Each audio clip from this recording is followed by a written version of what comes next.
Era uma noite de quinta-feira e o clima em Jerusalém estava carregado de uma tensão palpável.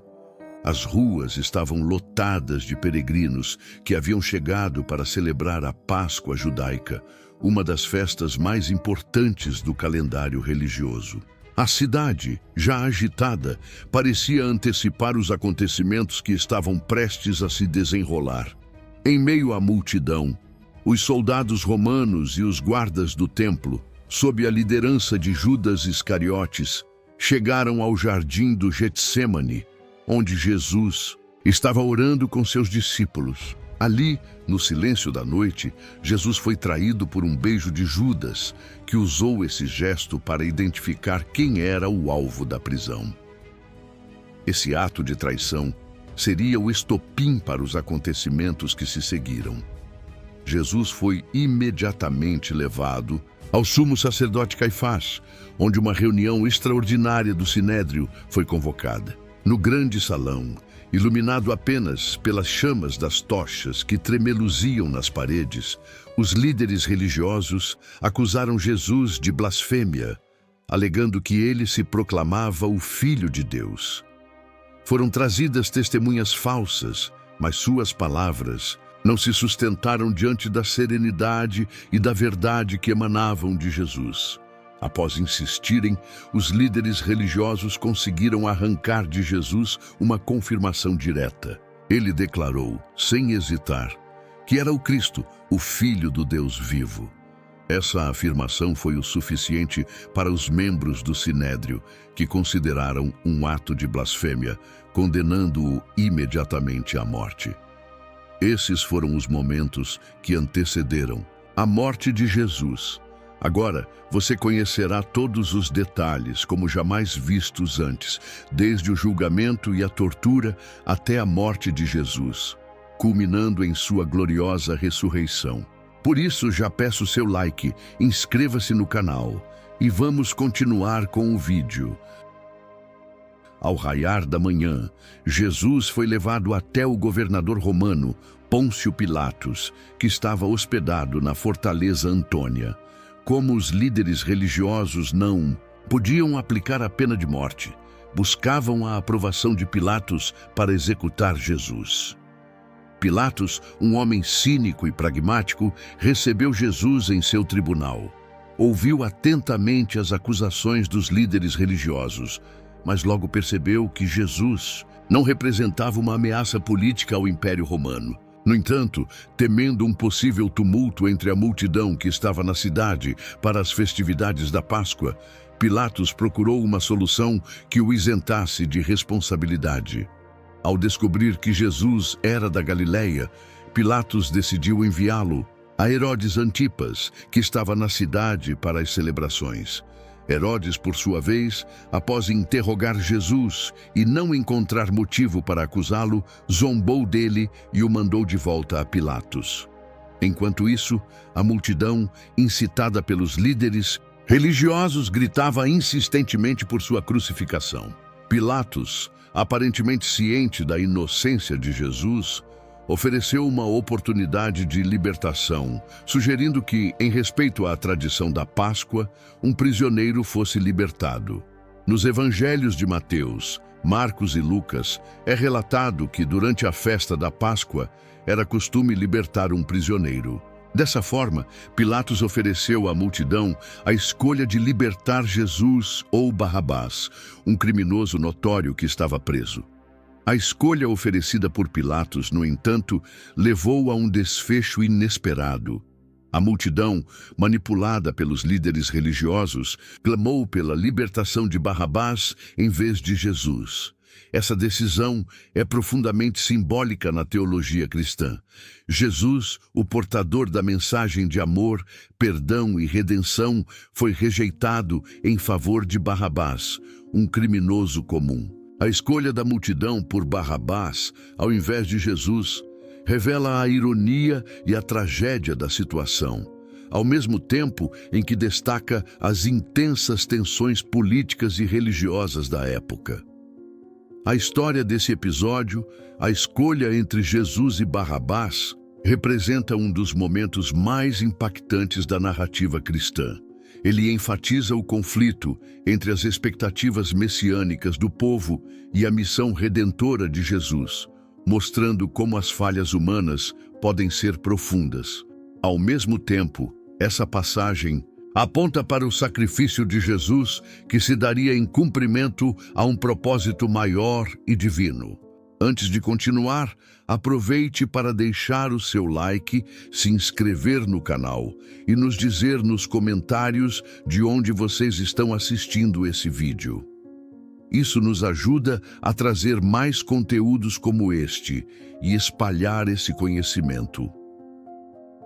Diante da crescente pressão da multidão e temendo uma revolta, Pilatos, em um gesto simbólico, lavou as mãos diante do povo, declarando que não era responsável pelo sangue de Jesus.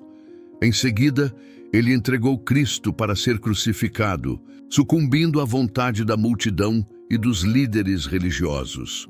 O ato de Pilatos de lavar as mãos diante da multidão durante o julgamento de Jesus tornou-se uma imagem marcante na narrativa bíblica, simbolizando sua tentativa de se isentar da responsabilidade pela decisão de crucificar o Messias. Após o julgamento, Jesus foi entregue aos soldados romanos que iniciaram uma série de zombarias e maus tratos. Colocaram sobre ele um manto de púrpura, cor associada à realeza, zombando de sua proclamada realeza como rei dos judeus. Os soldados, então, teceram uma coroa de espinhos e a pressionaram sobre a cabeça de Jesus, causando-lhe dor intensa, fazendo com que o sangue escorresse por seu rosto. Eles cuspiram nele, golpearam-no repetidamente e o insultaram com palavras cruéis. Após a brutalidade inicial, Jesus foi forçado a carregar sua própria cruz até o local da crucificação. Esse trajeto ficou conhecido como a Via Crucis, ou Via Dolorosa, o caminho da dor. Sua figura exausta e ensanguentada, sob o peso da madeira áspera da cruz, era uma visão angustiante para todos que assistiam ao desfile sombrio. A multidão, composta por curiosos, seguidores e opositores, murmurava em choque e indignação diante daquela cena de humilhação e sofrimento. Jesus, já debilitado pelos maus tratos anteriores, mal conseguia carregar a cruz pelas ruas íngremes e cheias de pedras. Nesse momento, Simão de Cirene foi forçado pelos soldados romanos a ajudar Jesus a carregar a cruz. Esse gesto se tornou significativo na tradição cristã. De acordo com a tradição, Maria, a mãe de Jesus, encontrou-se com ele durante o trajeto. O encontro entre mãe e filho foi um momento de profunda dor e aflição, um reflexo do sofrimento imensurável de Maria. Ao longo do caminho, Jesus encontrou várias mulheres que lamentavam e choravam por ele. Em sua agonia, ele as consolou, oferecendo palavras de encorajamento, mesmo enquanto sofria intensamente. Ao chegar ao Gólgota, uma colina fora dos muros da cidade, os carrascos romanos prepararam Jesus para a crucificação. Suas mãos e pés foram pregados na cruz de madeira em um ato de tortura e execução reservado para os piores criminosos. O som dos martelos batendo contra os pregos ecoava pelo ar, enquanto Jesus suportava a dor física e emocional com uma dignidade impressionante. A cruz foi erguida e Jesus foi suspenso entre o céu e a terra, tornando-se um símbolo eterno de sofrimento e redenção. Jesus foi então crucificado entre dois criminosos, cumprindo as profecias do Antigo Testamento e inaugurando o sacrifício redentor pelos pecados da humanidade. A cena era de profunda dor e sofrimento, mas também de um ato de amor incondicional que mudaria o destino de todos os homens. A multidão se aglomerou ao redor, com alguns zombando e escarnecendo dele, enquanto outros choravam em silêncio, incapazes de suportar a visão do seu amado mestre neste estado agonizante. O contraste entre a zombaria e a tristeza era uma clara reflexão das reações extremas que a presença de Jesus causava entre as pessoas. Nesse momento, Pilatos, o governador romano da Judéia, ordenou que fosse feita uma inscrição e fixada na cruz de Jesus. Em um gesto que misturava aparente clemência e sarcasmo, Pilatos instruiu seus soldados a redigirem uma inscrição que dizia: Jesus Nazareno, o Rei dos Judeus. Essa ordem foi uma tentativa de ridicularizar a proclamada realeza de Jesus e desacreditá-lo diante do povo judeu, ao mesmo tempo que afirmava a autoridade de Pilatos sobre toda aquela situação. Em meio a esse cenário de sofrimento e agonia, as palavras de Jesus na cruz ecoaram através dos séculos, revelando sua compaixão e sua missão redentora. Ele começou por interceder por aqueles que o estavam crucificando, dizendo: Pai, perdoa-lhes, porque não sabem o que fazem. Essas palavras profundas revelam a imensidão do amor de Jesus, que mesmo em meio à sua própria dor, buscava o perdão para aqueles que o estavam torturando e humilhando. Enquanto Jesus pendia na cruz, ele também teve um encontro comovente com um dos prisioneiros ao seu lado. Inicialmente, os dois criminosos haviam juntado suas vozes à multidão que zombava e insultava Jesus. No entanto, algo extraordinário aconteceu no coração de um deles, enquanto ele pendia na cruz ao lado de Jesus. Arrependido e convencido da justiça de Jesus, ele começou a repreender o outro criminoso, dizendo: Tu nem temes a Deus, estando na mesma condenação? E nós, na verdade, com justiça, porque recebemos o que os nossos feitos mereciam. Mas este nenhum mal fez. Lucas 23, 40, 41.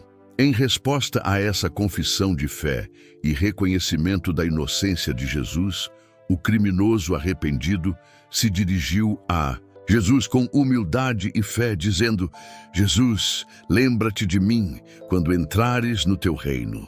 Lucas 23, 42. Esse pedido sincero e humilde revela que, mesmo em sua última hora, o criminoso compreendeu que Jesus não era apenas um homem condenado à morte, mas sim o Messias prometido, o Rei dos reinos espirituais. A resposta de Jesus foi imediata e cheia de graça. Em verdade te digo que hoje estarás comigo no paraíso. Lucas 23, 43. Essas palavras de Jesus demonstram seu poder e autoridade para perdoar pecados e conceder a salvação.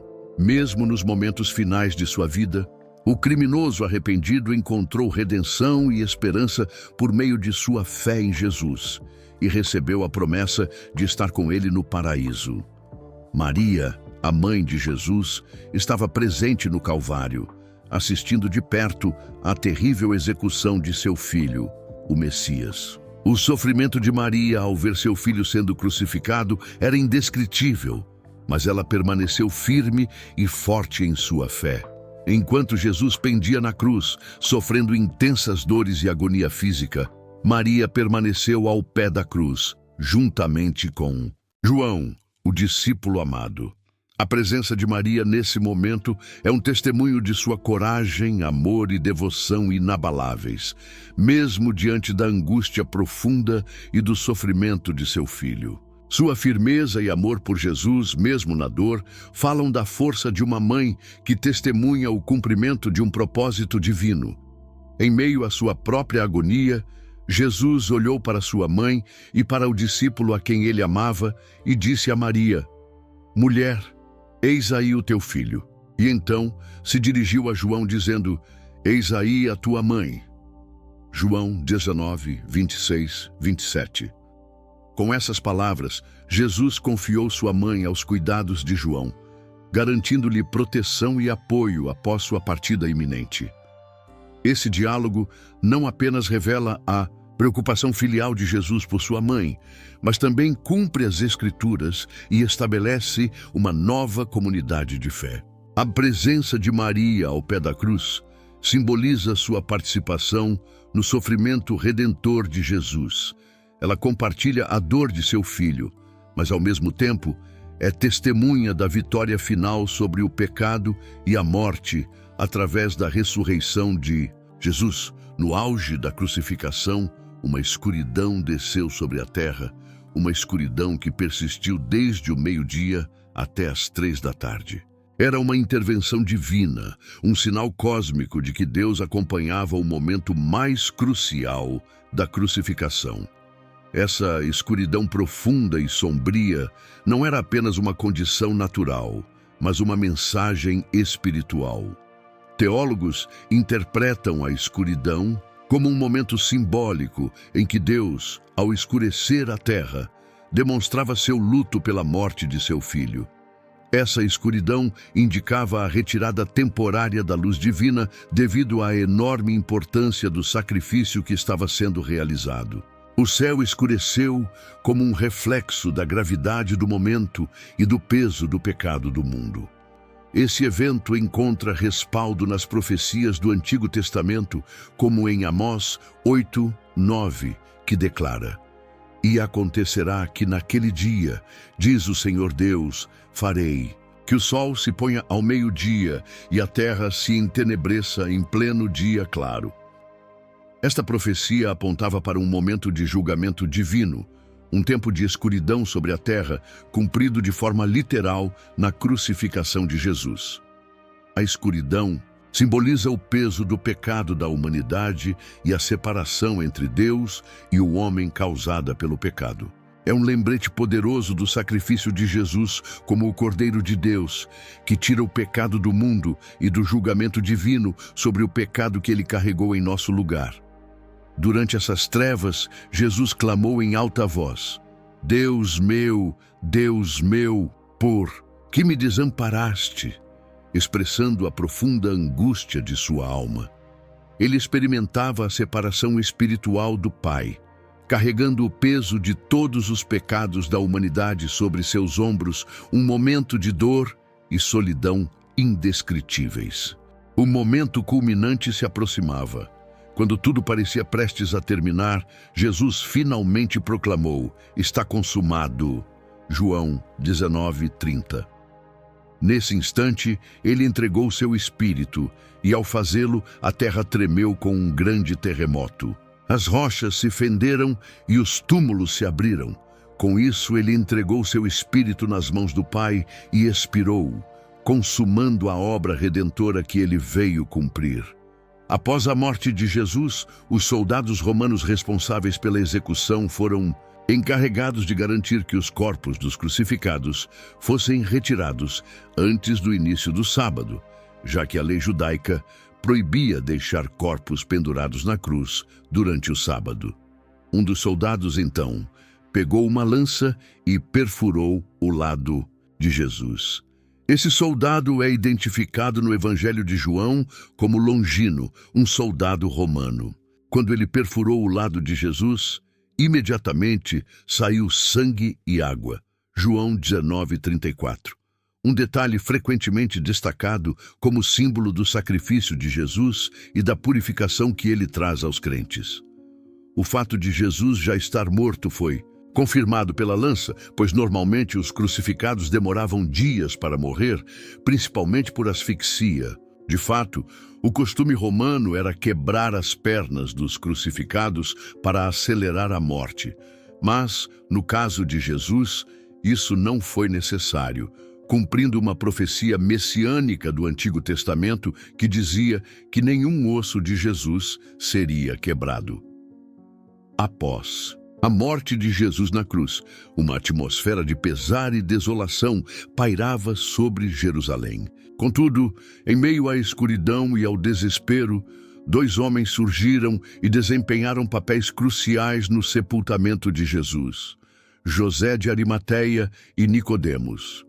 José de Arimateia, membro do Sinédrio e discípulo secreto de Jesus, ousadamente se aproximou de Pilatos para solicitar o corpo de Jesus. Esse gesto de coragem e devoção refletiu a mudança de coração de José, que anteriormente havia permanecido em silêncio por medo dos líderes religiosos. Nicodemos, também membro do Sinédrio e discípulo de Jesus, se juntou a José nessa missão, trazendo uma mistura de mirra e aloés para preparar o corpo de Jesus para o sepultamento. A união desses dois homens, que antes mantinham sua fé em Jesus em segredo, agora revelava sua lealdade e devoção diante de todos. Após obter o consentimento de Pilatos, José e Nicodemos retiraram o corpo de Jesus da cruz e o envolveram em linho, conforme os costumes judaicos de sepultamento. José de Arimateia providenciou um túmulo novo, nunca utilizado, esculpido na rocha, onde o corpo de Jesus seria colocado. Essa sepultura, localizada em um jardim próximo ao Calvário, tornou-se o local de repouso final de Jesus. As palavras de João, em 19, 41, 42, descrevem esse momento de maneira comovente. No lugar onde Jesus foi crucificado, havia um jardim, e no jardim um sepulcro novo, no qual ninguém ainda fora posto.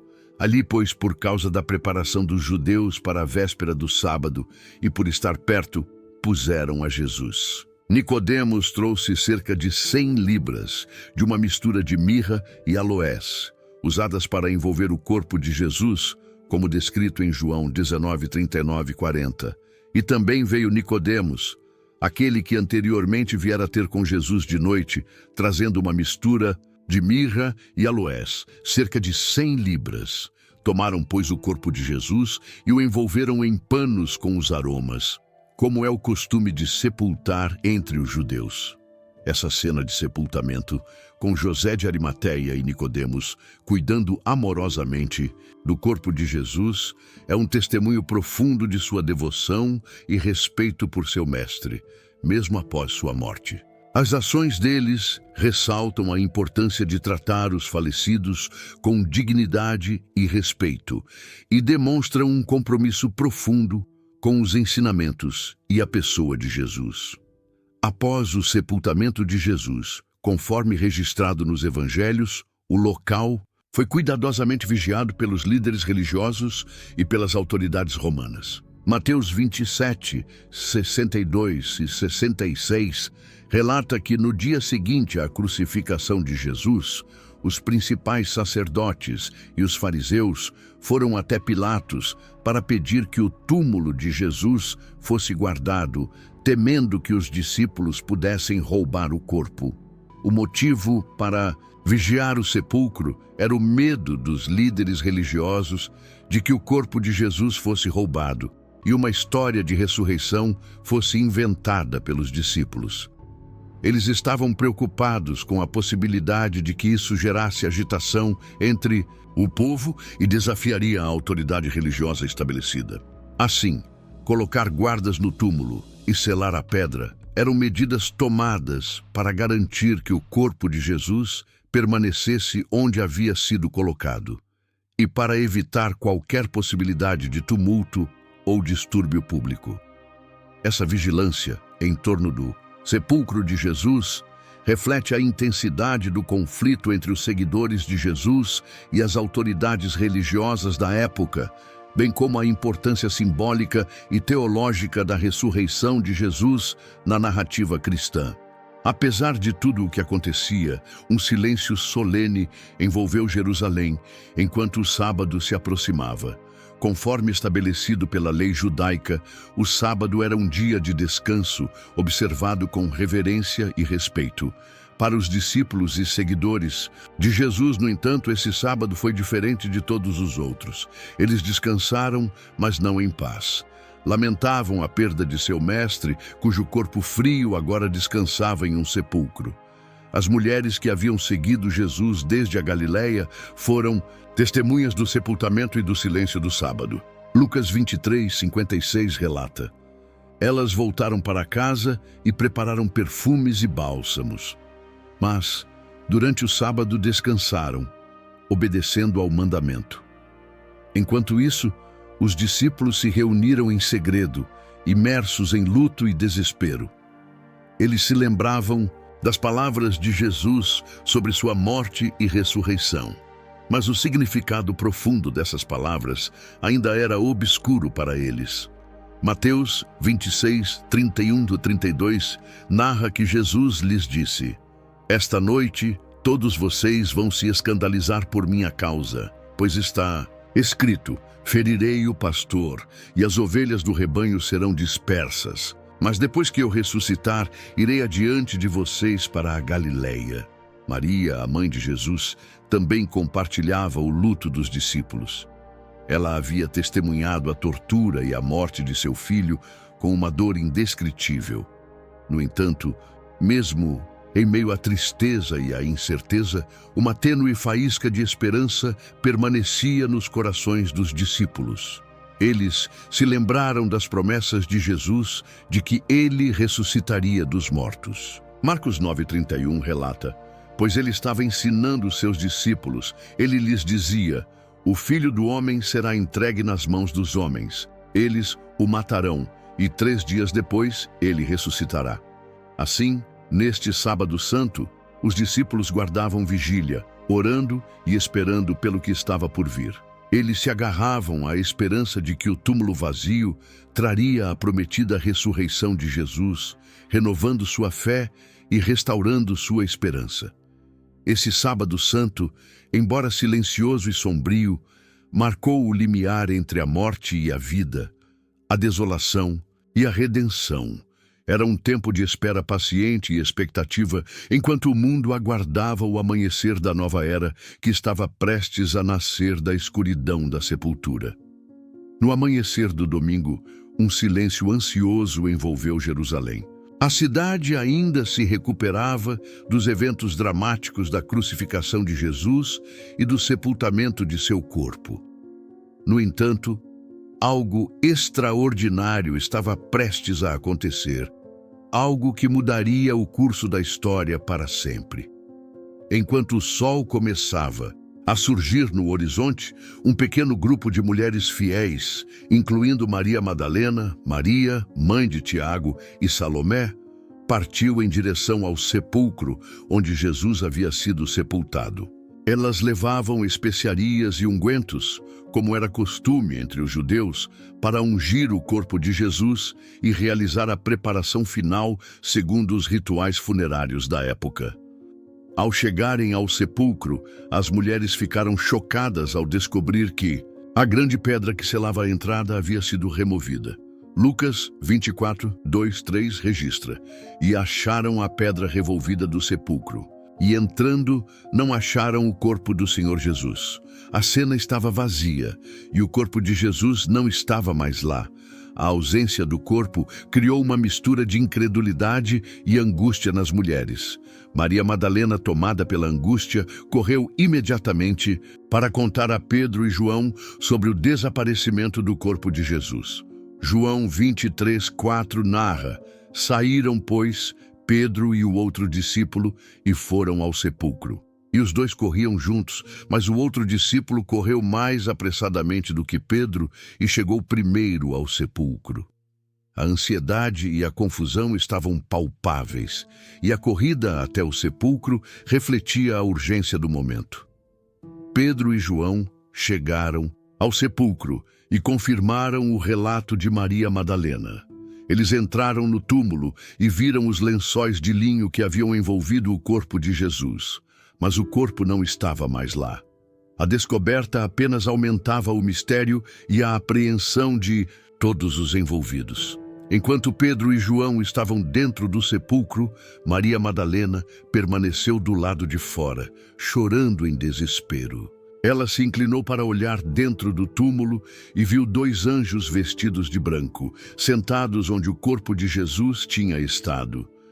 Eles perguntaram a ela por que ela estava chorando, e Maria respondeu que estava procurando o corpo de Jesus. Esse momento, em meio à dor, foi um prelúdio para algo ainda mais surpreendente. Enquanto Maria Madalena ainda chorava, ela viu uma pessoa parada do lado de fora. Pensando que fosse o jardineiro, perguntou onde haviam colocado o corpo de Jesus. Então, Jesus a chamou pelo nome, e ela o reconheceu. João 20, 16, 17 registra: Disse-lhe Jesus: Maria. Ela, voltando-se, disse-lhe: Raboni, que quer dizer mestre. Disse-lhe Jesus: Não me detenhas, porque ainda não subi para meu Pai, mas vai para meus irmãos e dize-lhes que eu subo para meu Pai e vosso Pai, meu Deus e vosso Deus. Maria Madalena, agora transformada pela revelação de que havia visto o Senhor ressuscitado, correu para contar aos discípulos sobre o encontro com o Mestre vivo. Este encontro transformador marca o primeiro relato registrado entre Jesus ressuscitado e um de seus seguidores. Maria, a mulher que foi tocada pela graça da ressurreição, se tornou a portadora da Boa Nova. A notícia da ressurreição de Jesus se espalhou rapidamente entre os discípulos e outros seguidores, e logo muitos também tiveram encontros com ele ressuscitado, testemunhando que a morte não havia vencido, mas a vida eterna estava de fato agora disponível para todos. Aqui vale a pena mencionar 2 encontros marcantes. O primeiro aconteceu no caminho para Emaús, após a ressurreição de Jesus. 2 discípulos, mergulhados em tristeza e desânimo, caminhavam de Jerusalém em direção a Emaús. Um deles se chamava Cleopas, mas o nome do outro não é mencionado nas Escrituras. Eles conversavam entre si, compartilhando sua profunda angústia e confusão sobre os eventos recentes, especialmente a crucificação de Jesus. Enquanto caminhavam, um homem se aproximou deles. Era Jesus, mas eles não o reconheceram.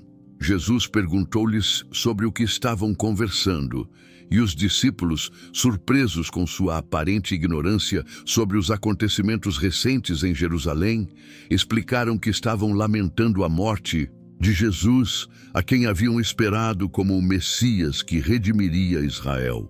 Então Jesus começou a explicar as Escrituras para eles, mostrando como tudo o que aconteceu era necessário para o cumprimento das profecias. Ele começou com Moisés e passou por todos os profetas, interpretando para eles tudo o que estava escrito sobre ele nas Escrituras.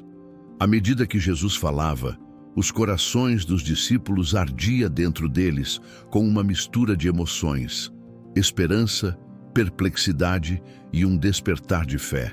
Eles se sentiram profundamente atraídos pela sabedoria e autoridade de Jesus em suas palavras. Quando estavam se aproximando de Emaús, Jesus fez como se fosse continuar a caminhar, mas os discípulos insistiram para que ele ficasse com eles, pois já estava ficando tarde. Eles se sentaram para comer e Jesus tomou o pão, abençoou-o, partiu-o e começou a distribuí-lo para eles. Nesse momento, seus olhos foram abertos e finalmente reconheceram Jesus. No entanto, ele desapareceu de sua vista. Lucas 24:31 registra: Então, abriram-se-lhes os olhos e o conheceram, e ele desapareceu-lhes. Com corações transbordando de alegria e incredulidade, os discípulos refletiram sobre o que acabara de acontecer.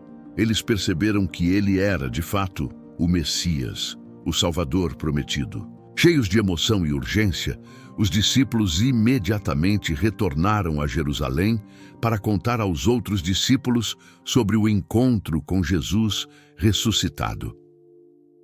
Outro encontro impressionante aconteceu no cenáculo, um local em Jerusalém onde Jesus e seus discípulos haviam se reunido anteriormente para a última ceia. Os discípulos estavam reunidos ali, trancados e temerosos dos líderes religiosos que haviam crucificado seu mestre. Estavam cheios de incerteza e preocupação, sem entender completamente o que havia acontecido e o que o futuro reservava para eles. Enquanto estavam reunidos dessa maneira, de repente, Jesus apareceu no meio deles. Lucas 24:36-37 relata: E, falando ele isso, o próprio Jesus se apresentou no meio deles e disse-lhes: Paz seja convosco. E eles, espantados e atemorizados, pensavam que viam algum espírito. Os discípulos ficaram chocados e amedrontados ao ver Jesus diante deles. Eles pensaram que estavam vendo um espírito, pois a ideia de Jesus ressuscitado ainda era difícil de compreender totalmente. A surpresa e o temor eram visíveis. Pois apesar das promessas de ressurreição, a realidade de vê-lo de volta à vida, diante deles, era algo que desafiava sua compreensão humana. Para tranquilizá-los e demonstrar que ele não era um espírito, mas sim um ser real e tangível, Jesus mostrou-lhes suas mãos e seus pés, exibindo os ferimentos da crucificação. Vede as minhas mãos e os meus pés, que sou eu mesmo. Apalpai-me e vede, pois um espírito não tem carne nem ossos, como vedes que eu tenho. E dizendo isso, ele lhes mostrou as mãos e os pés. Essa visão e interação com o Jesus ressuscitado trouxe grande alegria e alívio aos discípulos. Agora, eles podiam ver e tocar em seu mestre, que havia vencido a morte e estava vivo novamente diante deles. O medo e a incerteza que os haviam consumido nas últimas horas começaram a se dissipar, dando lugar à fé renovada e à esperança. Jesus continuou a tranquilizar os discípulos, compartilhando palavras de paz e encorajamento. Ele os instruiu sobre o que deveriam fazer a seguir e os capacitou para a missão que teriam pela frente. Com gentileza e autoridade, ele revelou o propósito de sua ressurreição e a missão que agora lhes caberia. No final deste encontro, Jesus prometeu enviar o Espírito Santo para fortalecê-los e capacitá-los para a obra que estavam prestes a realizar. Lucas 24:49 registra: E eis que sobre vós envio a promessa de meu Pai. Ficai, porém, na cidade de Jerusalém, até que do alto sejais revestidos de poder. O encontro no cenáculo foi um momento crucial na jornada dos discípulos após a ressurreição de Jesus. Foi um momento de paz, renovação da fé e capacitação para a missão de proclamar o Evangelho ao mundo. Esse encontro fortaleceu os discípulos e os preparou para o que estava por vir, dando-lhes coragem e determinação para seguir adiante, mesmo diante das adversidades e desafios que enfrentariam. A ressurreição de Jesus é o evento central e mais significativo do cristianismo, pois representa a vitória de Cristo sobre o pecado, a morte e o poder de Satanás. Ela confirma sua divindade e cumpre as profecias do Antigo Testamento, estabelecendo-o como o Messias prometido e o Salvador do mundo. Além disso, a ressurreição de Jesus inaugura uma nova era na história da redenção, uma era de esperança e renovação espiritual. Ela anuncia o início da nova criação, onde o poder do pecado e da morte é derrotado, e a promessa de vida eterna é estendida a todos os que se voltam para Jesus em fé e arrependimento. Espero que este vídeo tenha contribuído para tornar o seu dia melhor. Que o amor e a alegria da Páscoa preencham seus corações e lares, trazendo paz e conforto em meio aos desafios que enfrentamos. Que possamos refletir sobre o sacrifício de Jesus e renovar nosso compromisso de viver de acordo com seus ensinamentos de amor e compaixão. Deixe suas reflexões nos comentários e lembre de se inscrever no canal. E se você deseja continuar aprendendo mais sobre essas poderosas histórias bíblicas e acessar conteúdos exclusivos e antecipados, considere se tornar membro do nosso canal por um valor simbólico. Como membro, você terá acesso a vantagens especiais que vão te ajudar a se aprofundar ainda mais nesse conhecimento divino. O link está na descrição. Obrigado por assistir, abraços e fique com Deus.